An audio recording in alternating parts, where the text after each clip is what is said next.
Mga kastorya, magandang araw po sa inyong lahat mga kaibigan. Once again, bago po tayo magsimula ay ini-invite ko po kayong lahat na mag-like and mag-subscribe sa ating YouTube channel. Ito pong mga kwentong inyong napapakinggan ay exclusive lamang po sa YouTube. Bawal kopyahin o i-repost. At hindi lang po mga drama, kahit po mga video vlogs ay pinopost din po ng inyong Papa Dudut. Ibig sabihin, pwede po kayong matawa, maaliw sa mga pang-araw-araw na ginagawa po ng inyong Papa Dudut. May mga challenges, games at syempre mga drama na ating binabasa. Mga kaistorya, don't forget to share, like, post your comments at mag-subscribe sa aking YouTube channel.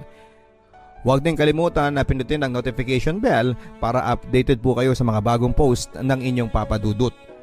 Every month ay pipili po tayo ng napakaswerteng sender natin na mananalo ng mga papremyo. Meron tayong 1,000 pesos na ibibigay sa ating lucky sender.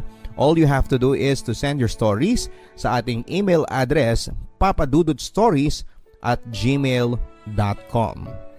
Kung kayo po ay naiyak, nainis sa nangyari sa bida, huwag niyo pong i-dislike yung kanyang video. All you have to do is to like. Ang ibig sabihin po nun, na-appreciate po ninyo yung kanyang kwentong napagdaanan. Nang sa ganon, siya po ang may malaking tsansang manalo ng 1,000 pesos na pipiliin po natin every month. Papa Dudut Stories.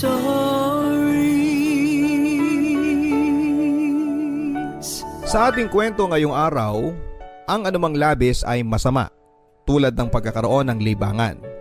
Hindi po sa lahat ng pagkakataon ang libangan ay nakakabuti, bagkus ay pwede pa itong maging dahilan ng pagkasira ng iyong buhay.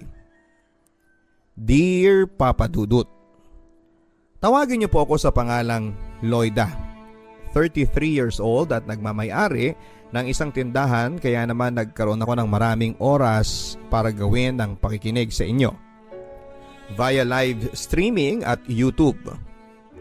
Tubong Bicol po ang aking ama, kaya naman doon na rin po ako isinilang at nanirahan. Pero sa edad na 11 ay napilitan po kaming tatlo na lumipat na rito sa Maynila for good dahil sa kagustuhan ng aking ina na siyang taga dito po talaga sa North Caloocan. Hindi ko makakalimutan ang araw na lumipat po kami ng Caloocan, Papa Dudut.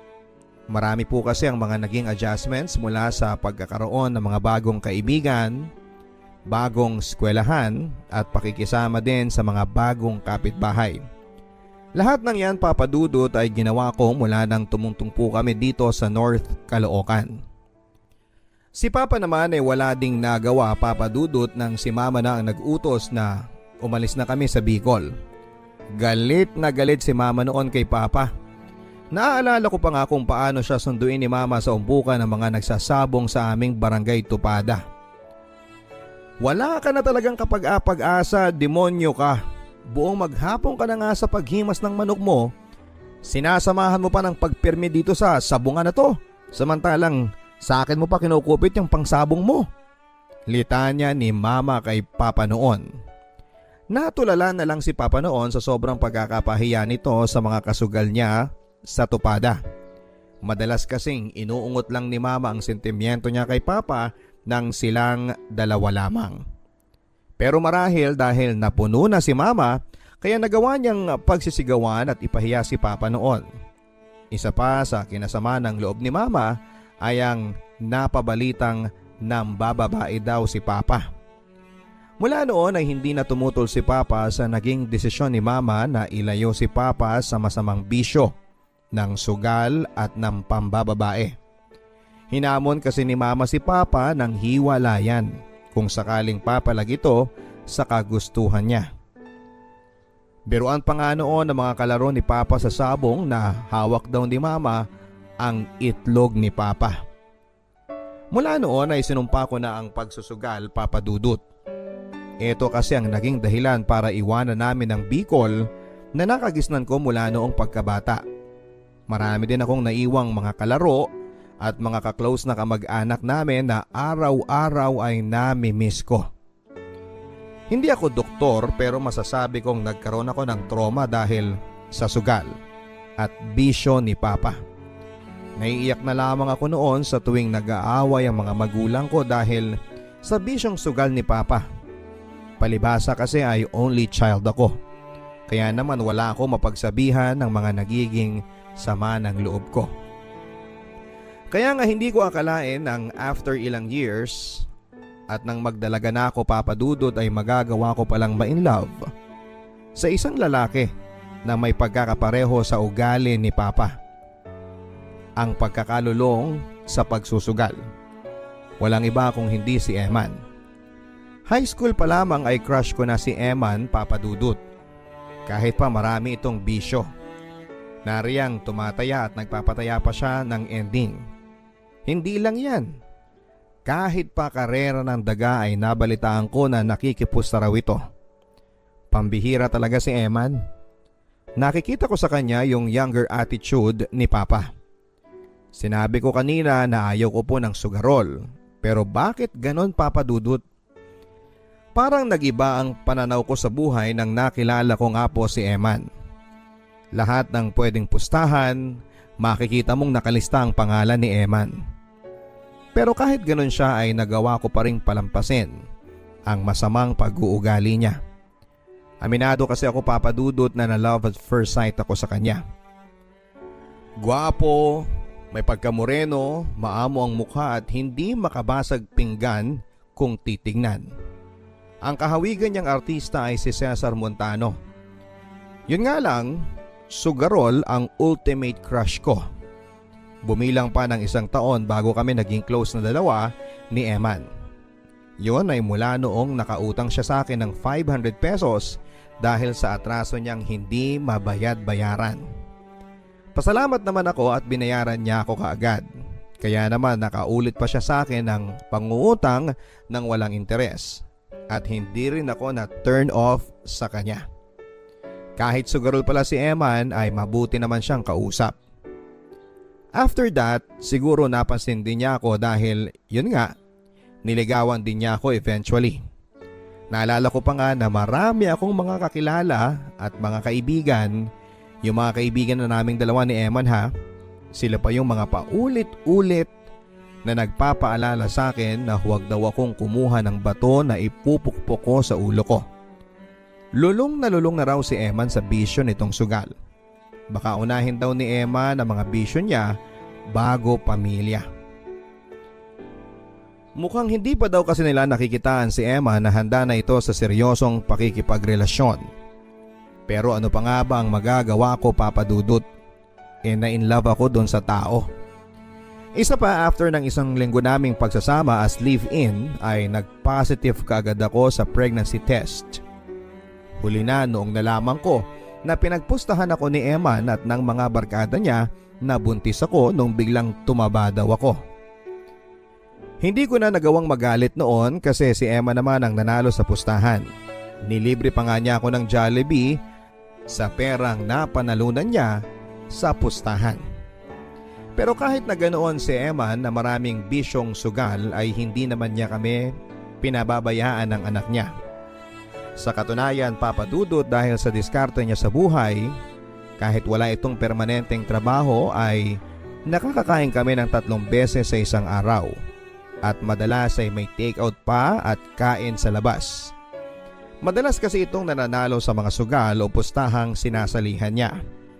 At isa sa mga hindi ko makakalimutang pagkapanalo niya ay nang naka-jackpot siya sa bingo sa isang mall ng grand prize.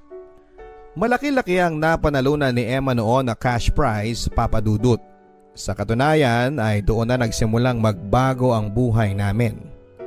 Nakabili kami ng isang pampasadang tricycle, nagkaroon din kami ng mini grocery store at nagkaroon din kami ng lending business. 15% kaagad ng tubo sa mga uutang at another 10% sa remaining balance makalipas ang ilang buwan. Mas maigi na ito kaysa sa 5-6 kaya naman marami ang naiingganyong umutang sa amin. Wala nang masyadong maraming requirements. Limpak-limpak na salapi ang binibilang ni Eman sa pang-araw-araw mula noon at masasabi kong hindi rin pala masamang magkaroon ng asawang sugarol. Natagpuan ko na ang swerte at jackpot ng buhay ko. Walang iba kundi sa katauhan ni Eman yon. Papa Dudut Stories.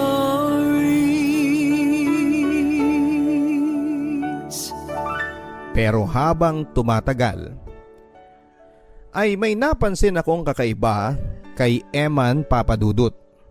Nagsimula na itong maging lasenggero. Kung dati-rati ay pagiging sugaro lang ang nagiging dahilan ng away namin, ngayon ay tinatalakan ko na rin siya dahil sa pag-uwi nito ng gumagapang at lasing na lasing. May mga pagkakataon din na hindi na ito umuuwi ng bahay. Hanggang sa unti-unti na ring naubos ang pera namin sa bangko, na ibenta ko na rin ang pampasada naming tricycle.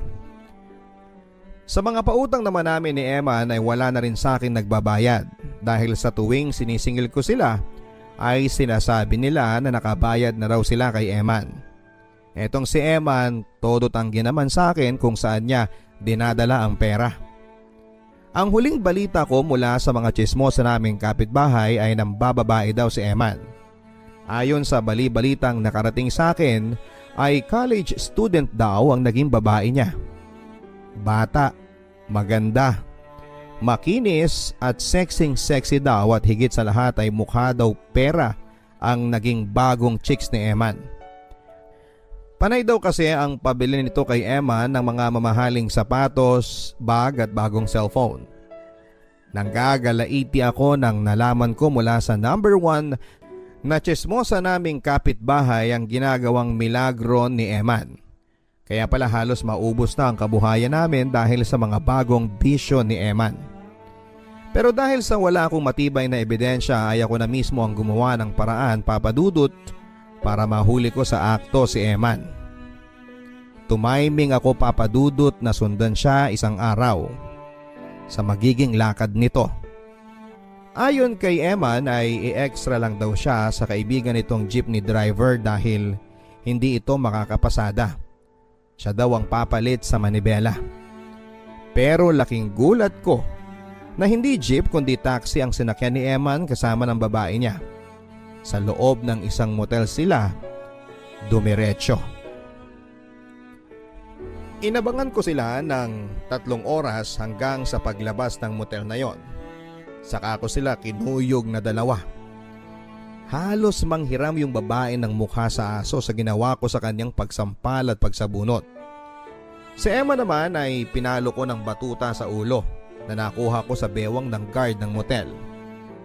Kung may nakakuha siguro sa amin ng video noon ay malamang ay nag-viral pa kami dahil sa skandalong ginawa ko. Hindi ko makakalimutan ang araw na yon, Papadudut. Yun kasi ang araw na itinapon ni Emma ng lahat ng tiwala ko sa kanya. Halos maging bingi ako sa mga sinasabing masama sa kanya ng mga kaibigan namin nung pinili ko siyang pakisamahan at bigyan pa ng isang anak. Totoo nga, Papadudut, na naghanap lang ako ng malaking bato na ipupukpok ko sa ulo ko. Hindi lang ako ang labis na naapektuhan sa mga pangyayari, Papadudut.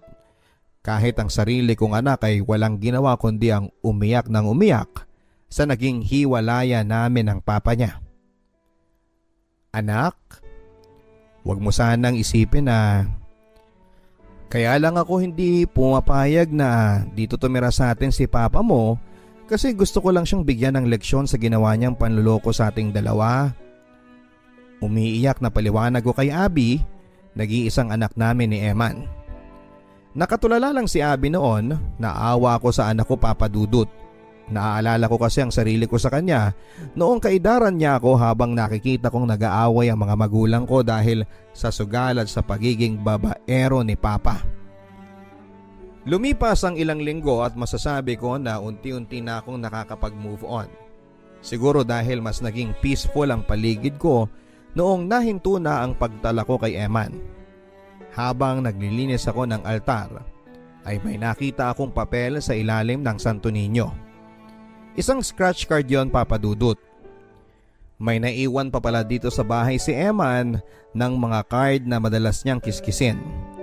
May paniniwala kasi si Eman na masweswertehin siya kung ilalagay muna niya overnight yung mga scratch card kay Santo Niño bago niya kiskisin. So ako naman, sinubukan ko ang swerte ko. Halos manlaki ang mga mata ko nang naka-jackpot ako ng 200,000 pesos sa card na yon. Mabaliw-baliw pa nga ako sa kakasigaw at sa kakatalon sa swerteng dumapo sa kamay ko. Hindi ko akalain, Papa Dudut, na ang kamalasang dinala sa akin ng sugal dahil sa pagsira nito ng pamilya ko ay siya rin palang magbibigay sa akin ng swerte at magbabalik sa akin ng pag-asa na makakapagbagong buhay pa ako kahit na wala na si Eman. Minabuti ko rin na isikreto kay Eman ang napanalunan niya. Total, ako naman ang kumiskis. Bayad niya sa akin yon mula sa mga sakit na pinaramdam niya sa akin. Papa Dudut, naranasan ko ng maging instant mayaman at maging instant pulubi. Kaya naman hindi ko na pinakawalan pa ang swerteng dumapo sa akin. Muli kong binuhay ang mini grocery ko na muntik nang magsara at sa awa ng Diyos ay napalago ko pa ito at nadagdagan na rin ng iba pang mga kabuhayan. Tulad ng water refilling station, computer shop, laundry shop at kung ano-ano pang shop. Wala na rin ako naging balita pa kay Eman. Basta ang alam ko ay sumama na ito sa batang kabit niya. May mga balitang nakarating sa akin na umano ay nahulihan pa daw sila ng kabit niya ng droga sa isang bypass operation. Hindi ko alam kung totoo yun o chismis lang, basta wala na akong pakialam sa kanya. Siyang sumira sa buhay niya dahil sa pagkakalulong niya sa maraming masamang bagay. Sa kasalukuyang panahon, Papa Dudut, ay madami pong mga lalaking nagpaparamdam sa akin. Palibhasa kasi ay hindi naman kami kasal ni Eman, kaya hindi malayong piliin ko na rin pong lumagay sa tahimik balang araw. Nag-iingat lang po ako sa mga lalaking papapasukin ko sa buhay ko dahil babae ang anak ko. Gusto ko sana, kung mag-aasawa ako, ay gusto ko na responsable siya at may sarili siyang matibay-tibay na kabuhayan. Hindi yung ako pa yung magpapakain sa kanya. Papa Dudut, sana po ay nagustuhan ninyo ang kwento ng buhay ko. At sana din po ay marami pa ang may napulot na aral.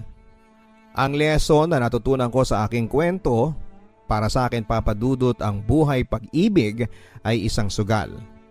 Handa ka dapat tumaya para maka-jackpot. Pero kung manalo ka, huwag mo na sanang lustayin at sayangin dahil 2 beses lang kumakatok ang swerte. Yun po ay ang nangyari sa amin ni Eman. Twice kami naka-jackpot pero sa pangalawang beses ay hindi ko na po hahayaang sirain ako nito. Hanggang sa muli, ako po ang inyong kastorya, Loida ng North Caloocan. Ang buhay ay mahiwaga, laging may lungkot at saya. Sa Papa Dudut Stories, laging may karamay ka.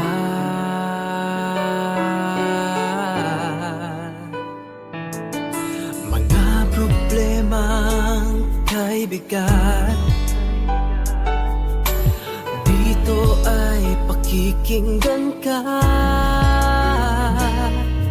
Sa Papa Dudut Stories, kami ay iyong kasama.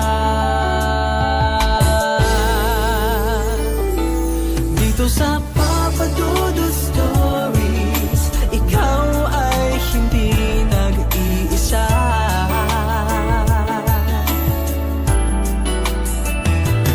Dito sa Papa Dudut Stories, may nagmamahal sa'yo. Papa Dudut Stories, Papa Dudut Stories,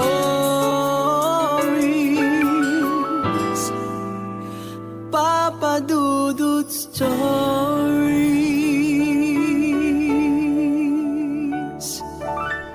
Maraming salamat, Loida ng North Caloocan, sa pagbabahagi mo ng iyong storya sa ating YouTube account. Tama ka, Loida, no? May mga swerteng dumarating sa buhay natin at nasa sa atin yon kung paano natin pangahawakan ang swerteng dumapo sa buhay natin. Napakaswerte mo nga lang na 2 beses na dumapo sa iyo ang swerte. Well, sa simula medyo minalas tayo, no, dahil hindi natin napanghawakan ang swerteng yan at yan din ang naging dahilan ng pagkasira ng pamilya mo. Pero tama ka, hindi mo na dapat sayangin pa ang ikalawang swerteng ibinigay sa iyo ng Diyos. At kung susugal ka nga sa pangalawang pagkakataon sa buhay pag-ibig, ingatan mo na hindi ka na matalo at magkamali pa. Hanggang sa muli mga kaibigan, ako po ang inyong si Papa Dudut. Ini-invite kayong lahat na mag-follow sa aking YouTube channel, pindutin ang bell notification at huwag kalimutang mag-subscribe. Mag-post din ang mga comments ninyo regarding our story. Again, meron po tayong 1,000 pesos na premyo na ibibigay monthly sa ating napakaswerteng sender. Kaya naman kung nagustuhan po ninyo ang kanyang storya, huwag kalimutang pindutin ang like button at mag-post ng inyong mga comments.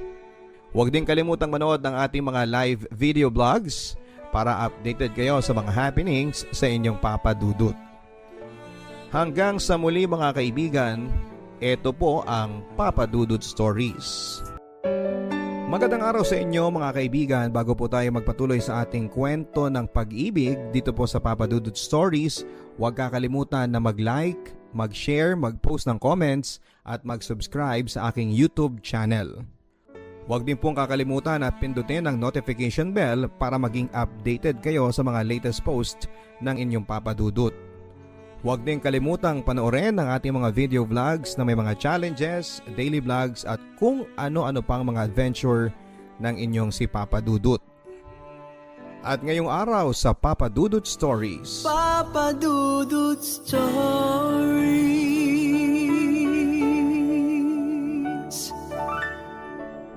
maraming pagkakataon sa buhay ko, Papa Dudut, na gusto ko nang sumuko habang nagdadalang tao po ako. Sa pakiramdam ko kasi, Papa Dudut, ay sobrang kinawawa ako ng taong labis kong minahal at pinagkatiwalaan.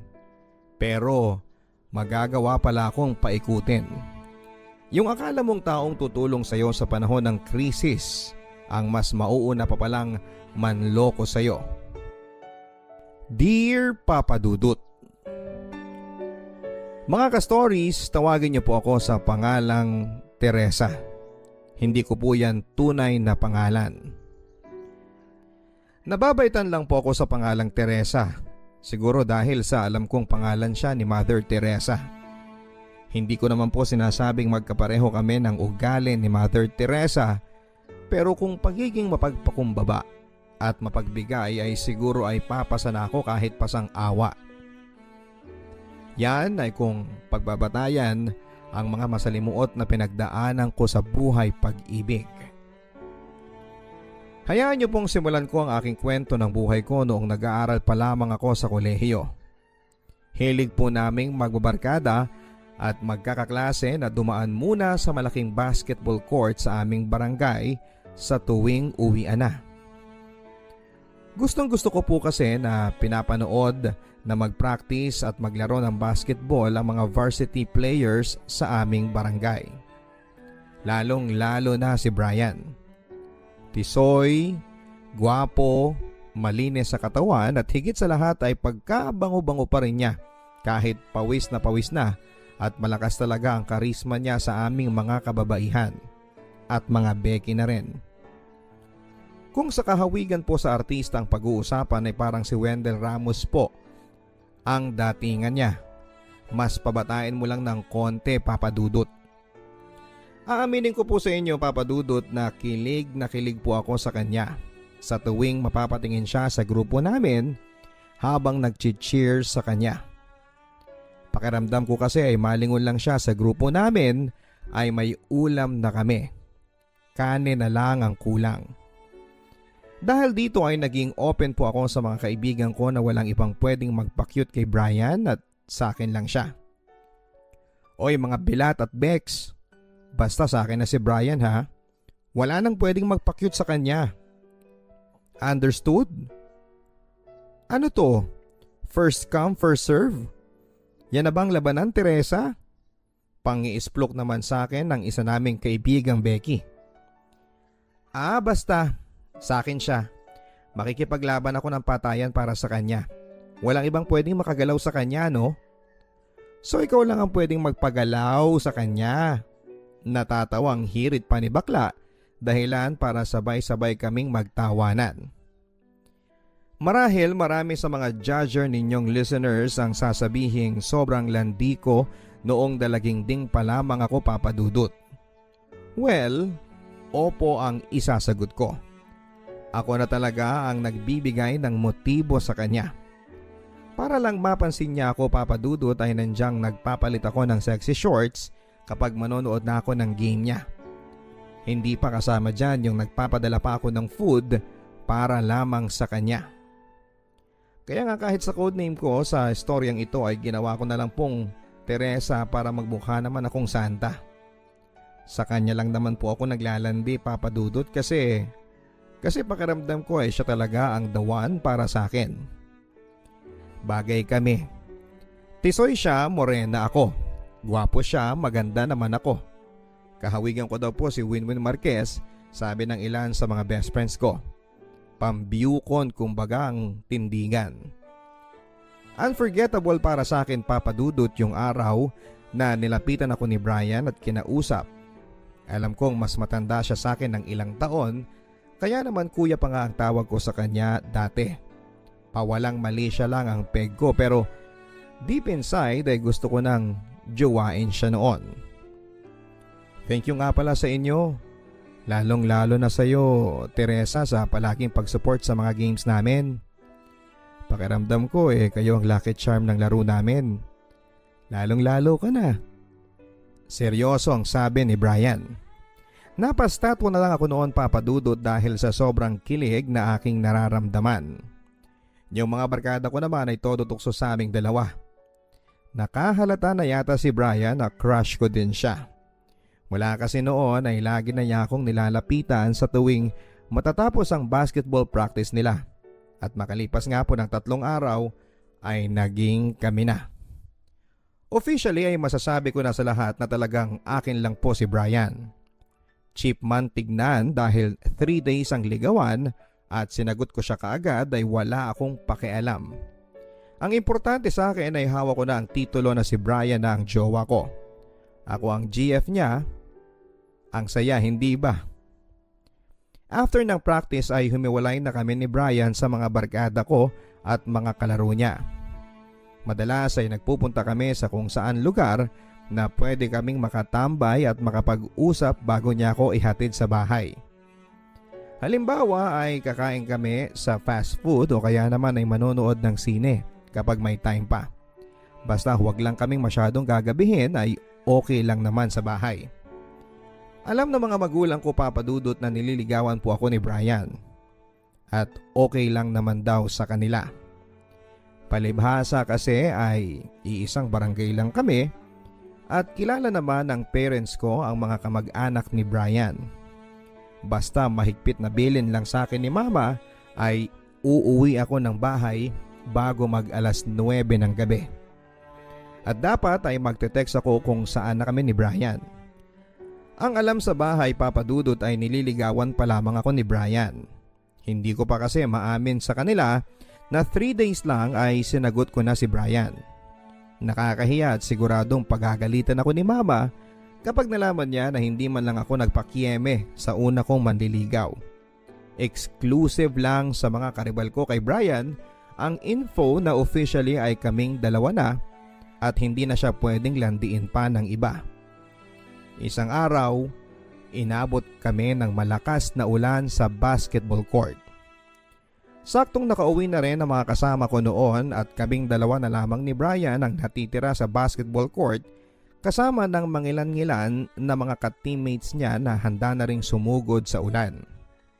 Nakakainis lang kasi 15 minutes lang ang pagitan nang nakaalis na ang mga friends ko nang biglang bumuhos ang malakas na ulan. Na-stranded pa kami ni Brian. Kung nakasabay sana kami pa uwi, di sana nasa bahay na ako. Pihadong magkakasakit kaming dalawa ni Brian kung susugod kami sa ulan. Sakay ng motorsiklo niya at isa pa ay takaw aksidente rin dahil madulas na sa daanan. Nag-text na lamang ako sa bahay Papa Dudut na baka malate ako ng uwi dahil na-stranded nga ako sa ulan. Huwag na lang silang mag-alala kasi kasama ko naman si Brian. Hanggang sa nakauwi na lahat maliban sa amin ni Brian. Dahil carry lang sa kanila ang mabasa ng ulan. Ang ending, kaming dalawa na lang ni Brian ang natira sa basketball court. Samahan mo ko Brian sa CR. Naiihi na ako at saka natatakot din ako eh. Sira kasi yung ilaw doon. Hindi naman umangal si Brian sa request ko sa kanya. Ang ginawa ko ay kinausap ko lang ng kinausap si Brian habang nasa loob ako ng cubicle para mawala ang kaba ko sa dilim ng CR. Siya naman ay oo lang ng oo ang sagot. Pero biglang tatahimik na lang siya. Tapos kapag hinanap ko na ulit siya, saka naman ito tatawa ng pagkalakas-lakas. Huwag mo na nga akong binibiro ng ganyan. Mas lalo ako natatakot Brian eh. Pasigaw na sabi ko sa kanya. Nakakatuwa ka palang asarin dahil sobrang matatakotin ka sa dilim. Sabay tawa niya ng malakas. Sa pagbukas ko ng pintuan ng cubicle ay nakita kong nakatayo sa harapan ko si Brian Papa Dudut. Laking gulat ko nang bigla siyang pumasok at yakapin niya ako ng mahigpit. Sa unang pagkakataon ay nakaramdam po ako ng malakas na bultahin ng kuryente sa aking katawan. Kaya naman kahit malakas ang hangin at bagsak ng ulan, sa labas ay para akong nakaramdam ng kakaibang init sa aking katawan.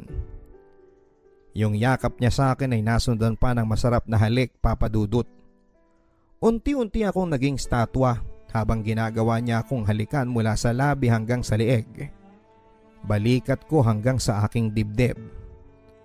Hindi ko na siya pinigilan Papa Dudut. Nagpaubaya na lamang ako sa kanya na gawin sa akin ang mga bagay na nagpaparamdam sa akin ng saya at sarap. May nangyari sa aming dalawa sa loob ng cubicle ng madilim na CR. Hindi pala nakakatakot sa dilim Papa Dudut basta kasama mo lang ang lalaking pinakamamahal mo. Todo-todo lamang ako sa pagpapaubaya sa kanya. Hanggang sa may magbukas ng pintuan ng CR Papa Dudut. Huling-huli kami sa akto ni Mama na may ginagawang milagro. Para tuloy akong binuhusan ng malamig na tubig ulan matapos kong makita ang mga namimilog na mata ni Mama. Napalabas din kaagad si Mama habang nagmumura dahil sa mga nakita niya Papa Dudut. Sobra ang pagkabigla niya. Sa katunayan ay nabitawan din niya ang mga dala niyang payong para sana sa akin ng mga sandaling yon. On the spot ay sinabi ni Mama sa aming dalawa ni Brian sa paglabas namin ng CR na ipapakasal niya kaming dalawa. Aaminin ko po sa inyo Papa Dudut na hindi naman ako masyadong affected sa mga nangyari. Pwede mo ngang sabihin na ako lang yung pinakasal ng puwersahan na masaya pa. Kasi nga alam ko naman sa sarili ko na mahal ko si Brian. Mabuti na lang at graduating na rin ako sa college noon. 2-year course lang kasi ang kinuha ko sa college. After ng seremonyas ng kasal sa opisina ni Mayor ay tumira na kami ni Brian sa iisang bubong. Sa bahay ng nanay ni Brian. Pinagpatuloy pa rin ni Brian ang pagiging varsity ng basketball. Suportado naman kami ng nanay niya na nagtatrabaho noon sa Japan. Kaya financially ay nakakaluwag kami.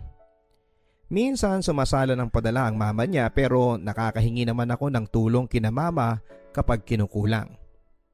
After 2 months ng pagsasama bilang mag-asawa ay nabuntis nga ako Papa Dudut. Feeling alaga ako noon kay Brian. Excited na siya sa magiging anak namin. Sana daw ay maging baby boy para may kasama siya sa paglalaro ng basketball. Hindi nagbago ang pagiging malambing ni Brian. Same with yung hilig niya sa pagbabasketball. Araw-araw pa rin, parang basketball is life sa kanya. Pero mas okay na sa akin yung basketball ang pinagkakabalahan niya kesa makaisip pa siya ng mambabae. Maraming tournaments ang dinadayo ni Brian at ng mga kaliga niya para sa basketball Papa Dudut. Lumalaban sila sa interbarangay at noong una ay nagagawa ko pang sumama para mag-cheer sa kanya tulad ng dati noong magjowa pa lamang kami. Pero nung lumaki na ang tiyan ko at hindi na ako makaangkas sa motorsiklo niya ay hindi na ako sumasama. Nakikibalita na lamang ako sa mga naging game results sa kanya.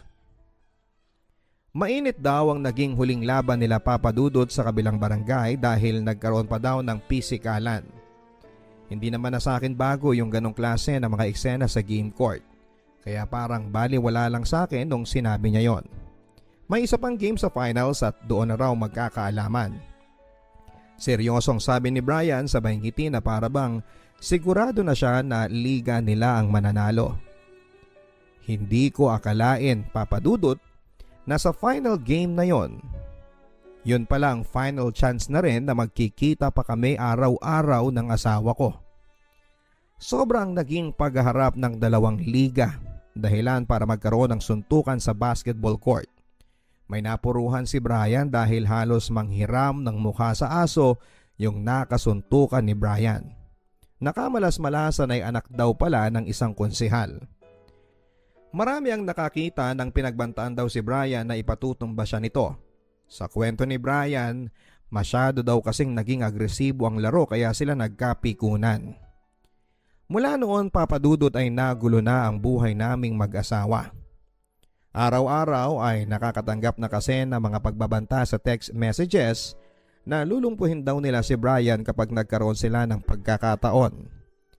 Pinayuhan ng mga kamag-anak namin si Brian na magtago muna at magpalamig dahil sa mga pangyayari. Naging maingat sila sa pagpaplano sa anong pwedeng gawin para makaiwas nga sa trouble ang asawa ko. Maging ako, Papa Dudut, ay hindi ko nalaman kung saang lupalop nila pinagtatago ang asawa ko. Basta ang alam ko ay dito lang din daw sa Maynila. Kaya hindi ako dapat mag-alala sakaling manganak na ako dahil makababalik naman si Brian para dumalaw anytime. May bahagi sa akin na pilit na iniintindi ang sitwasyong pinasok ng asawa ko, Papa Dudut. Alam ko kasi na makabubuti yon para sa kanya dahil buhay na ang pinag-uusapan dito. Pero paano naman kami ng magiging anak ko? Ilang buwan na lang ay manganganak na ako. Sa umpisa ay nakatanggap ako ng text mula kay Brian para kumustahin ako sa kalagayan ko. Pero hindi nagtagal ay parang naging mag-isa na lamang ako, Papa Dudut. Dahilan para ma-depress ako ng sobra. Hanggang sa makapanak na ako, Papa Dudut, ay hindi niya man lang ako nagawang madalaw. Bumilang pa nga ng 5 araw bago ko nakitang pagmumukha ng asawa ko. Mabilis lang yon. After nilang magpictura ng baby namin at mag-iwan siya ng pera ay sumibat din siya kaagad. Iniisip ko lang kayo ng baby natin. Hindi ako pwedeng tumambay dito sa bahay natin. Mahirap na. Alam ko na marami ang nakamanman sa akin. Seryosong sabi ni Brian. Ipinakita din niya sa akin ang huling text message na natanggap niya. Bayad na raw ang taong tutumba sa kanya. Bagay na labis na nagpa-worry sa akin. Naiiyak na lamang ako noon, Papa Dudut, dahil pakiramdam ko ay unti-unting nasisira ang pinapangarap kong masayang pamilya dahil lamang sa galit sa kanya ng ilang makasariling tao. Ginamit nila ang yaman nila para makapanakit ng ibang tao. Pakiramdam ko noon ay ako ang mas biktima at ang baby namin sa naging sitwasyon ni Brian. Para akong may asawa pero wala. Para akong nakikipagrelasyon ng LDR na bawal mo siyang kausapin. Buti pa nga yung ibang LDR eh. Alam nila kung saan nila pupuntahan ang jowa nila. Samantalang ako ay hindi ako pwedeng magpunta sa kanya. Hindi ko pwedeng malaman kung saan nagtatago ang asawa ko. Iniiwasan lang namin nila mama na madala ka sa sobrang lungkot at puntahan mo ko doon. Hindi makakabuti sa atin yun, Teresa. Konting tiis na lang. Mas lilipat tayo sa mas malayo, sa mas ligtas na lugar at isasama ko na kayo ni baby. Naghihintay lang ako ng malaking perang ipapadala ni mama galing sa Japan. Pagbibigay pag-asa sa akin ni Brian na balang araw ay babalik na sa normal ang pagsasama naming dalawa. Till one day, May nagpasa sa akin ng video ng asawa ko. Active pa rin siya, si Brian, sa pagbabasketball, pero this time ay may bago na siyang kasamang nag-cheer sa kanya. Sweet na sweet silang dalawa sa video. Lalong lalo na noong humalik pa ang demonyo kong asawa sa babae niya. Pero ang mas nagpabilog sa mga mata ko ay nang nakita kong buntis si girl sa video. Mataba yung babae sa video pero mas mataba at bilog na bilog ang tiyan niya. Kaya hindi ako pwedeng magkamali, Papa Dudut. May ibang babae ang asawa ko at buntis pa yung babae. Iyak ako ng iyak noon. Yun na po yata ang pinakamatinding depression na na-experience ko sa buhay ko. Wala din ako mapagsabihan ng sama ng loob ko dahil nahihiya ako sa mga magulang at sa mga kamag-anak ko. Ano na lang ang sasabihin nila sa aming dalawa ni Brian, Papa Dudut? Ayoko namang kaawaan ako at ang baby ko. Okay na sa akin yung isang beses akong pinagpiestahan ng mga chismosa sa barangay namin nung pinag-usapang nakipag-sex lang ako sa CR kaya ako pinakasalan. Ayoko nang madagdagan pa yon ng chismis na ipinagpalit pa ako sa iba. Mula noon ay madalas na akong makitang tulalan ni Mama. Sinasabi ko na lamang na nami-miss ko si Brian, Papa Dudut. Pero ang totoo ay gusto kong sabihin sa kanya na may isusumbong ako. Na may ibang na bola na ang asawa ko. Napag-alaman ko na dating naging chicks din ni Brian ang nagpapadala sa akin ng video. Ibang klase talaga ang karakas ng asawa ko. Hindi lang pala ako isang beses niloko. Mag-isa ko lang pong pinuntahan si Brian sa lugar na sinasabi sa akin ng asset ko. Halos mawala na ako ng boses noon sa kakasigaw sa kanya at sa naging babae niya. Ang sabi sa akin ni Brian ay wala na daw siyang magagawa dahil nandyan na. Iyak lang ako ng iyak noon, Papa Dudut. Mabibinat yata ako sa ginawa kong pagwawala kaya naman umabot pa kaming 3 sa baranggayan. Dahil dito ay nakialam na rin ang nanay ni Brian sa Japan. Umano ay ititigil niya ang pagsusustento sa amin ng anak ko sakaling ireklamo ko ang anak niya. Nilatag din sa akin ni Brian ang ideya na napingot lang siya at pinagbabantaan din siya ng mga kamag-anak ng bagong babae niya kapag hindi rin siya dito nagbigay ng sustento. Si Mama na raw niya ang bahala sa mga gusot na pinasok niya. Pinangako sa akin ni Brian na ako daw at ang baby namin ang mas mahal niya. Magpapakalayo-layo na raw kaming 3 pero sa isang kondisyon. Walang makakaalam sa mga kamag-anak ko nang nagawa niyang kalokohan. Gusto ko na pong pumayag, Papa Dudut, dahil kailangan ko din pong magpakapraktikal. Ayaw ko din naman po yung ideya na pag-usapan pa kami sa lugar namin. Kumbaga ay mas praktikal yung ino-offer sa akin ni Brian na solusyon. Isa pa ay wala na rin naman akong magagawa sa bagong gusot na pinasok ng asawa ko. Kundi ang pagtakpan na lang siya sa tulong na rin ng pera ng nanay niya. Ano po kaya ang mas tama kong gawin, Papa Dudut? Mapayuhan po sana ako ng inyong mga tagapakinig. Ang inyo pong ka-story, Teresa.